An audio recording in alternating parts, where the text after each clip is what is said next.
हाँ जी सर नाम दस दो जी पहला अपना। मेरा नाम लक्ष्मण दास शर्मा है जी हाँ जी ਤੇ ਪੁੱਤਰ ਸ਼੍ਰੀ ਨਰਸੀ ਭਗਤ ਸ਼ਰਮਾ। ਮੈਂ ਡੇਰਾਬੱਸੀ ਦੇ ਵਿੱਚ ਰਹਿਣ ਵਾਲਾ ਹਾਂ ਤੇ ਮੈਨੇ ਇੱਕ ਫੈਕਟਰੀ ਲਗਾਈ ਸੀ ਖਰੜ ਦੇ ਵਿੱਚ ਕਾਨਪੁਰ ਦੀ। ਉਹ ਟਾਈਲ ਇੰਟਰਬਲੌਕ ਦੀ ਫੈਕਟਰੀ ਸੀ ਜੋ ਕਿ ਮੈਨੇ ਔਰ ਮੇਰੇ ਹਿੱਸੇਦਾਰ ਮੰਗਤ ਰਾਮ ਸ਼ਰਮਾ ਨੇ ਸਨ ਆਫ ਨਰਾਤਾ ਰਾਮ ਸ਼ਰਮਾ ਪਿੰਡ ਧਰਮਪੁਰਾ ਬਰੇਟਾ ਮੰਡੀ ਦੇ ਵਿੱਚ ਰਹਿਣ ਵਾਲਾ ਉਹਦੇ ਨਾਲ ਮਿਲ ਕੇ ਲਗਾਈ ਸੀ। ਤੇ ਇਹਦੇ ਵਿੱਚ ਸਾਰਾ ਪੈਸਾ ਮੈਨੇ ਆਪਣਾ ਔਰ ਬੈਂਕ ਤੋਂ ਲੈ ਕੇ ਲਗਾਇਆ ਸੀਗਾ, ਜਿਹਦੇ ਵਿੱਚ ਉਸਦੀ ਜੋ ਵੀ ਰਕਮ ਆਈ ਸੀ 3.5 ਲੱਖ ਰੁਪਏ ਇੱਕ ਔਰ 1 ਲੱਖ ਰੁਪਏ ਇੱਕ, ਤੇ ਉਸ ਤੋਂ ਇਲਾਵਾ ਪਰ ਮੰਥ ਦੀ ਸੈਲਰੀ ਔਰ ਲੋਡਿੰਗ ਅਨਲੋਡਿੰਗ ਦੀ ਕਮਿਸ਼ਨਸ ਨੇ ਉਹ 16 ਲੱਖ ਰੁਪਏ ਮੇਰੇ ਤੋਂ 2 ਸਾਲਾਂ 'ਚ ਲਿਜਾ ਚੁੱਕਿਆ। ਉਹ ਵਿਦ ਉਹਦੇ ਅਕਾਊਂਟ ਸਟੇਟਮੈਂਟ ਦੇ ਵਿੱਚ ਬੋਲਦੀ ਹੈ। ਤੇ ਉਸਨੇ ਨਾ ਤਾਂ ਕਦੇ ਜੀ 4 ਸਾਲਾਂ 'ਚ 1 ਰੁਪਈਆ ਵੀ ਕਦੇ ਰੈਂਟ ਦਿੱਤਾ ਹੈ, ਨਾ ਹੀ ਬਿਜਲੀ ਦਾ ਬਿੱਲ ਭਰਿਆ, ਨਾ ਹੀ ਕਦੇ ਬੈਂਕ ਦੀ ਕੋਈ ਕਿਸ਼ਤ ਦੀ ਅਦਾਇਗੀ ਕੀਤੀ ਹੈ। ਜਿੰਨੀ ਵੀ ਅਮਾਊਂਟ ਪੇ ਕੀਤੀ ਹੈ ਉਹ ਸਾਰੀ ਮੈਨੇ ਖੁਦ ਕੀਤੀ ਹੈ। ਰੈਂਟ ਤੱਕ ਮੈਨੇ ਅੱਜ ਤੱਕ ਦੇ ਦਿੱਤੇ ਹੋਏ ਨੇ ਸਰ, ਬਿਜਲੀ ਦੇ ਬਿੱਲ ਵੀ ਮੈਂ ਹੀ ਪੇ ਕੀਤੇ ਨੇ। ਉਹਦੇ ਕੋਲ 1 ਰੁਪਏ ਦੀ ਵੀ ਨਹੀਂ ਹੈਗੀ। ਇਸ ਚੀਜ਼ ਦੀ ਗਵਾਹੀ ਲੈਂਡ ਓਨਰ ਵੀ ਦਿੰਦਾ ਹੈ ਤੇ ਬੈਂਕ ਦੀ ਸਟੇਟਮੈਂਟਾਂ ਵੀ ਦਿੰਦੀਆਂ ਨੇ। ਇਹਦੇ ਵਿੱਚ ਉਹਨੇ ਨਾ ਜੀ ਮੇਰੇ ਤੋਂ ਜਾਣ ਤੋਂ ਪਹਿਲਾਂ ਜਦੋਂ ਉਹ ਗਿਆ ਤਾਂ ਮੇਰੇ ਕੋਲੇ ਸਾਰਾ ਕਲੀਅਰ, ਜੋ ਕਿ ਤਕਰੀਬਨ ਮਈ ਦੇ ਵਿੱਚ ਲਾਸਟ ਮਈ ਜੂਨ 1 ਜੂਨ ਨੂੰ ਉਹਨੇ ਮੈਨੂੰ ਐਫੀਡੇਵਿਟ ਦਿੱਤਾ ਸੀ ਕਿ ਇਸ ਫੈਕਟਰੀ ਦੇ ਵਿੱਚ ਉਹਦਾ ਕੋਈ ਵੀ ਮਾਲਕਾਨਾ ਹੱਕ ਨਹੀਂ ਹੈ ਔਰ ਉਸ ਦੀ ਜੋ ਵੀ ਰਕਮ ਬਾਈ ਹੈਂਡ ਆਈ ਸੀ ਜਾਂ ਅਕਾਊਂਟ 'ਚ ਆਈ ਸੀ ਉਹਨੂੰ ਮੈਂ ਪੂਰੀ ਤਰ੍ਹਾਂ ਦੇ ਚੁੱਕਿਆ। ਉਹ ਮੇਰੇ ਤੋਂ ਜਾਂ ਫੈਕਟਰੀ ਤੋਂ ਕੋਈ ਵੀ ਲੈਣ ਦੀ ਚੀਜ਼ ਜਾਂ ਉਹਦਾ ਪੈਸਾ ਬਕਾਇਆ ਨਹੀਂ ਹੈ। ਉਸ ਤੋਂ ਇਲਾਵਾ ਜੋ ਬੈਂਕ ਦੀ ਅਦਾਇਗੀ ਹੋਏਗੀ ਉਹ ਮੈਂ ਦਊਂਗਾ। ਤੇ ਇਸ ਨੂੰ ਨਾ ਦੇਣ ਦਾ ਕਾਰਨ ਇਹ ਹੈ ਕਿ GVP ਦੇ ਵਿੱਚ ਮੇਰੀਆਂ 22-23 ਗੱਡੀਆਂ ਖੁਦੀਆਂ GH ਟੂਰ ਐਂਡ ਟਰੈਵਲ ਦੇ ਨਾਂ ਤੇ ਮੇਰੀ ਫਰਮ ਤੋਂ ਚੱਲਦੀਆਂ ਸੀ। ਉਸ ਦੇ ਵਿੱਚ 1 ਕਰੋੜ ਰੁਪਈਆ ਮੇਰਾ ਵਾਈਟ ਦਾ ਮੈਨੇ GVP ਤੋਂ ਲੈਣਾ ਸੀ, ਜੋ ਕਿ ਮੇਰਾ ਡੁੱਬ ਗਿਆ GVP ਜਾਣ ਕਰਕੇ। ਤੇ ਇਸ ਦਰਮਿਆਨ ਹੀ ਮੇਰੀ ਫੈਕਟਰੀ ਦੇ ਵਿੱਚ ਤਕਰੀਬਨ ਅਕਤੂਬਰ ਨੂੰ 45 ਲੱਖ ਰੁਪਏ ਦੀ ਚੋਰੀ ਹੋ ਗਈ ਸੀ, ਮਾਲ ਔਰ ਮਸ਼ੀਨਾਂ ਦੀ। ਉਸ ਦੀ ਵੀ FIR ਖਰੜ ਸਿਟੀ ਥਾਣੇ ਦੇ ਵਿੱਚ ਦਰਜ ਹੈ ਜੀ। ਇਹ ਅਕਤੂਬਰ ਮਹੀਨੇ 'ਚ ਹੋਈ ਸੀ ਜੀ। ਤੇ ਇਸ ਕਰਕੇ ਮੈਂ ਜਿਹੜੀ ਬੈਲੈਂਸ ਅਮਾਊਂਟ ਸੀ ਬੈਂਕ ਦੀ 23-24 ਲੱਖ ਰੁਪਏ ਉਹ ਮੈਂ ਪੇ ਨਹੀਂ ਕਰ ਸਕਿਆ, ਹਜੇ ਤੱਕ ਡੀਲੇ ਹੈ। ਬਟ ਉਸਦੇ ਉੱਤੇ ਜਾਂ ਉਸਦੀ ਪ੍ਰਾਪਰਟੀ ਦੇ ਨਾਲ ਕੋਈ ਸੰਬੰਧਿਤ ਨਹੀਂ ਹੈ ਲੋਨ ਦਾ, ਸਿਰਫ ਉਸਦਾ ਨਾਮ ਹੈ ਕਿਉਂਕਿ ਇਹ ਸੀਟਮੈਸੀ ਸਕੀਮ ਦੇ ਵਿੱਚ ਹੈ ਵਿਦਆਊਟ ਕੋਲੈਟਰਲ। ਤੇ ਬੈਂਕ ਦਾ ਉਹਦੇ ਉੱਤੇ ਇਸ ਤਰ੍ਹਾਂ ਦਾ ਵੀ ਕੋਈ ਥ੍ਰੈਡ ਨਹੀਂ ਹੈ ਵੀ ਉਸਦੀ ਕੋਈ ਪ੍ਰਾਪਰਟੀ ਕੁਰਕ ਕਰ ਲੇਗੀ ਜਾਂ ਕੁਝ। ਬਕਾਇਦਾ ਉਸਨੂੰ ਮੈंने ਲਿਖ ਕੇ ਦਿੱਤਾ ਹੈ ਕਿ ਜਦ ਵੀ ਬੈਂਕ ਦੀ ਰਿਕਵਰੀ ਹੋਏਗੀ ਮੈਂ ਭਰੂੰਗਾ, ਜੇ ਉਸ ਤੋਂ ਪਹਿਲਾਂ ਵੀ ਮੇਰੇ ਕੋਲ ਆ ਕੇ ਤਾਂ ਮੈਂ ਪੇ ਕਰ ਦੂੰਗਾ। ਫਾਈਨੈਂਸ਼ੀਅਲੀ ਕੰਡੀਸ਼ਨ ਮੇਰੀ ਠੀਕ ਨਾ ਹੋਣ ਕਰਕੇ ਉਹਨੂੰ ਇਹ ਪਤਾ ਲੱਗ ਗਿਆ ਕਿ GVP ਗੁਪਤਾ ਬਿਲਡਰ ਦੌੜ ਗਏ ਔਰ ਇਸ ਦੇ ਪੈਸੇ ਲੈ ਕੇ ਦੌੜ ਗਏ। ਤਾਂ ਉਸਨੇ ਫੈਕਟਰੀ ਤੇ ਕਬਜ਼ਾ ਕਰਨ ਦਾ ਇਰਾਦੇ ਨਾਲ ਦਸੰਬਰ ਦੇ ਵਿੱਚ 3 ਦਸੰਬਰ ਨੂੰ ਮੇਰੇ ਤੇ ਜਾਨਲੇਵਾ ਹਮਲਾ ਕੀਤਾ, ਜਿਸ ਦੇ ਵਿੱਚ ਉਹ ਆਪਣੇ ਕੁਝ ਸਾਥੀਆਂ ਨਾਲ ਆਇਆ ਸੀਗਾ ਜੀ। ਤੇ ਇਸ ਦੇ ਵਿੱਚ ਮੇਰੀ ਸਿਸਟਰ ਨੇ ਵੀ ਉਹਦਾ ਸਾਥ ਦਿੱਤਾ ਸੀਗਾ, ਵੱਡੀ ਨੇ। ਔਰ ਇਸ ਤੋਂ ਇਲਾਵਾ ਸਰ ਉਸ ਦੇ ਮੌਕੇ ਤੇ ਮੇਰੇ ਮਦਰ, ਮੇਰੇ ਫਾਦਰ, 2 ਮੇਰੇ ਮਿੱਤਰ ਸੰਜੀਵ ਕੁਮਾਰ ਰਾਣਾ ਜੀ ਔਰ ਆਸ਼ੀਸ਼ ਕੁਮਾਰ ਔਰ ਮੇਰੀ ਸਿਸਟਰ ਛੋਟੀ ਉੱਥੇ ਮੌਜੂਦ ਸੀ। ਔਰ ਉਹ ਮੇਰੇ ਜਾਂਦਾ ਹੋਇਆ ਮੇਰੀ ਮਦਰ ਨੂੰ ਵੀ ਧੱਕਾ ਮਾਰ ਕੇ ਸਿੱਟ ਗਿਆ ਸੀ। ਉਸੇ ਦਿਨ ਦੇ ਮੇਰੇ ਮਦਰ ਹਸਪੀਟਲਾਈਜੇਸ਼ਨ ਨੇ, ਕਿਡਨੀਆਂ ਦੇ ਇਫੈਕਟ ਹੈ, ਉਹਨਾਂ ਦੇ ਮਾਈਂਡ ਤੇ ਵੀ ਇਫੈਕਟ ਹੈ ਤੇ ਅੱਜ ਵੀ ਉਹਨਾਂ ਦੇ ਡਾਇਲਿਸਿਸ ਚੱਲ ਰਹੇ ਨੇ, ਉਸ ਤੋਂ ਬਾਅਦ ਹੀ ਚੱਲੇ ਉਹ।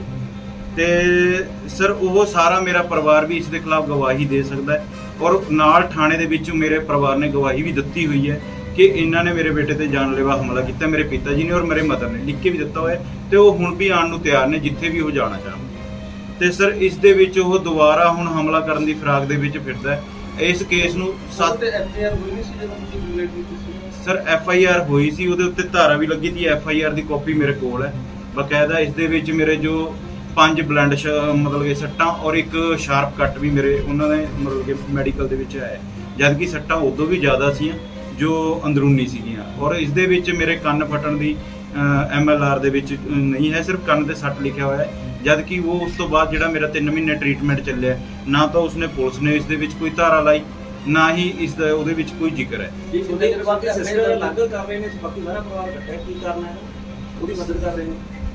ਕਿਹਦੀ ਮਦਦ ਕਰ ਰਹੇ ਹੋ? ਨਹੀਂ, ਮੇਰੇ ਉਹ ਜੋ ਮੰਗਤ ਰਾਮ ਹੈ ਉਹ ਮੇਰੇ ਰਿਸ਼ਤੇ ਦੇ ਵਿੱਚ ਮੇਰਾ ਭਣੋਈਆ ਲੱਗਦਾ ਜੀ।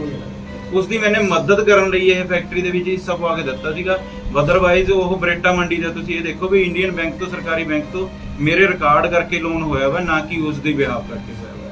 ਇਹ ਸਾਰੀ ਇਸ ਦੇ ਵਿੱਚ ਜੋ 10 ਲੱਖ ਰੁਪਏ ਅਮਾਉਂਟ ਹੈ, 15 ਲੱਖ ਰੁਪਏ ਅਮਾਉਂਟ ਹੈ, ਉਸ ਦੇ ਬਾਅਦ ਵੀ ਮੇਰੇ ਸੇਵਿੰਗ ਅਕਾਊਂਟ ਚੋਂ ਗਈਆਂ ਹੋਈਆਂ ਨੇ।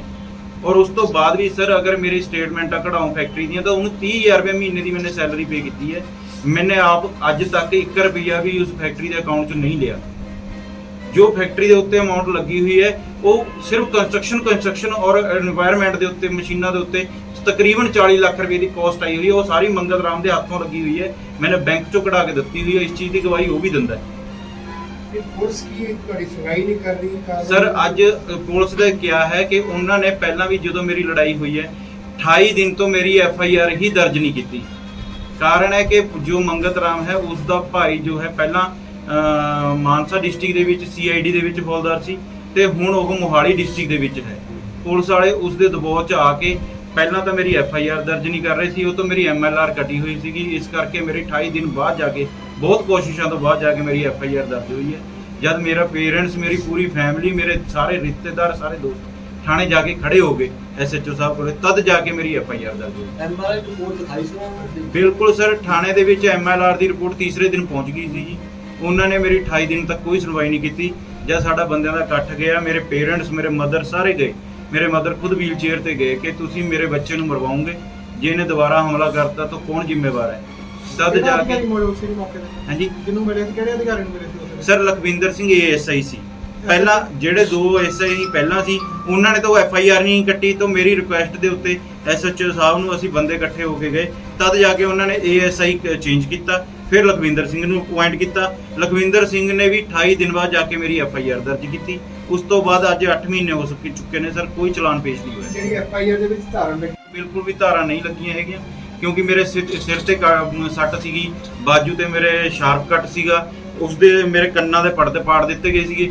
ਉਸ ਤੋਂ ਇਲਾਵਾ ਸਰ ਸਿਰਫ ਇਹਨਾਂ ਨੇ ਇੱਕ ਮਾਈਨਰ ਜੋ ਹੈ ਧਾਰਾ ਲਾਈਆਂ ਨੇ, ਇਸ ਦੇ ਵਿੱਚ ਕੋਈ ਵਾਧਾ ਨਹੀਂ ਹੈਗਾ, ਨਾ ਹੀ ਇਹ ਪੂਰੀ ਤਰ੍ਹਾਂ ਸੱਚ ਹੈ।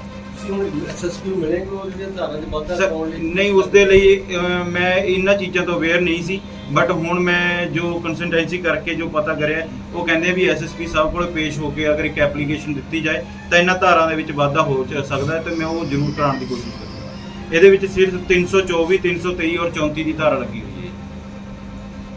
ਤੇ ਪੁਲਿਸ ਤੋਂ ਕਿਸ ਤਰ੍ਹਾਂ ਇਨਸਾਫ ਦੀ ਮੰਗ ਕਰਦੇ ਹੋ? ਜਾਨ ਦਾ ਖਤਰਾ ਹੈ? ਬਿਲਕੁਲ ਜਾਨ ਦਾ ਖਤਰਾ ਹੈ ਜੀ। ਤੇ ਉਹ ਫੈਕਟਰੀ ਦੇ ਵਿੱਚ ਜੋ ਮੇਰਾ ਸਮਾਨ ਪਿਆ ਹੈ, ਨਾ ਤਾਂ ਉਹ ਮੈਨੂੰ ਚੱਕਣ ਦਿੰਦਾ, ਨਾ ਵੇਚਣ ਦਿੰਦਾ।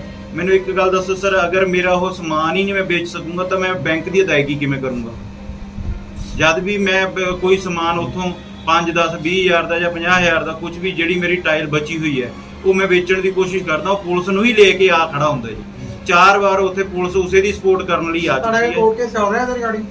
ਸਰ ਨਹੀਂ, ਕੋਰਟ ਕੇਸ ਉਹਨਾਂ ਨੇ ਹਜੇ ਤੱਕ ਚਲਾਨ ਹੀ ਨਹੀਂ ਨਾ ਪੇਸ਼ ਕੀਤਾ ਜੀ। ਨਹੀਂ, ਉਹਦਾ ਲੜਾਈ ਝਗੜੇ ਦਾ ਹੋ ਗਿਆ ਜੀ, ਪ੍ਰਾਪਰਟੀ ਦੇ ਰਿਗਾਰਡਿੰਗ ਜਿਹੜਾ ਉਹਨਾਂ ਨੇ ਸਮਾਨ ਤਾਂ ਹੈ।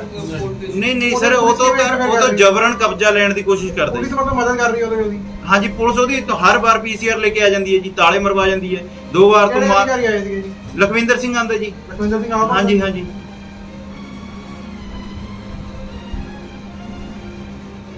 ਜਿਹੜਾ ਐਫੀਡੇਵਿਟ ਲਿਖਿਆ, ਐਗਰੀਮੈਂਟ ਬਣਾਇਆ ਆਪਾਂ ਕੋਈ, ਉਹਦੇ ਆਧਾਰ ਤੇ ਆਪਾਂ ਕੋਰਟ ਵਗੈਰਾ ਕੋਈ ਗਏ ਸੀ ਕਿ ਨਹੀਂ ਗਏ ਸੀ? ਨਹੀਂ ਸਰ, ਇਹ ਮਿਊਚੁਅਲ ਅੰਡਰਸਟੈਂਡਿੰਗ ਨਾਲ ਤਾਂ ਹੋਇਆ ਵਾ ਸੀ। 6 ਬੰਦਿਆਂ ਦੀ ਗਵਾਹੀ ਹੈ, ਜਿਹਦੇ ਵਿੱਚ ਲੈਂਡ ਓਨਰ ਵੀ ਮੌਜੂਦ ਨੇ।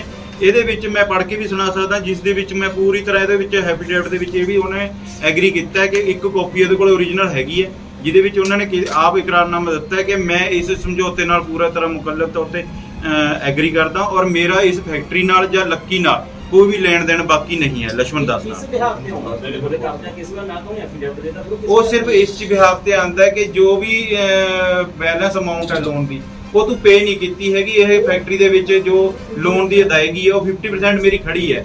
ਜਦ ਕਿ ਸਰ ਅਗਰ 50% ਦੀ ਗੱਲ ਆਉਂਦੀ ਹੈ, ਜੋ 26 ਲੱਖ ਕੁਛ ਹਜ਼ਾਰ ਲੋਨ ਦੀ ਅਮਾਉਂਟ ਦੀ ਅਦਾਇਗੀ ਕੀਤੀ ਉਹ ਤਾਂ ਮੈਂ ਕੀਤੀ ਹੈ। ਫਿਰ ਲੋਨ ਦੀ ਅਗਰ ਉਹ ਫੈਕਟਰੀ ਤੇ ਕਬਜ਼ਾ ਕਰਨਾ ਚਾਹੁੰਦਾ ਤਾਂ ਲੋਨ ਦੀ ਬੈਲੈਂਸ ਅਮਾਉਂਟ ਉਹ ਪੇ ਕਰੇ ਪਹਿਲਾਂ, ਫੇਰ ਹੀ ਉਹ ਅਧਿਕਾਰ ਸਾਬਤ ਕਰ ਸਕਦਾ ਨਾ ਜੀ। ਅੱਜ ਤੱਕ ਦੇ ਜਿੰਨੇ ਕਿਰਾਏ ਦਿੱਤੇ ਨੇ, ਬਿਜਲੀ ਦੇ ਬਿੱਲ ਦਿੱਤੇ ਨੇ ਜਾਂ ਲੋਨ ਦੀ ਪਹਿਲਾਂ ਅਮਾਉਂਟ ਮੈਂ 65% ਦੇ ਚੁੱਕਿਆ, ਉਹ ਤਾਂ ਸਿਰਫ ਮੈਂ ਦਿੱਤੀ ਨਹੀਂ ਹੈ। ਉਹਨੇ ਤਾਂ 1 ਰੁਪਿਆ ਨਹੀਂ ਦਿੱਤਾ, ਸਿਰਫ ਲਿਆ।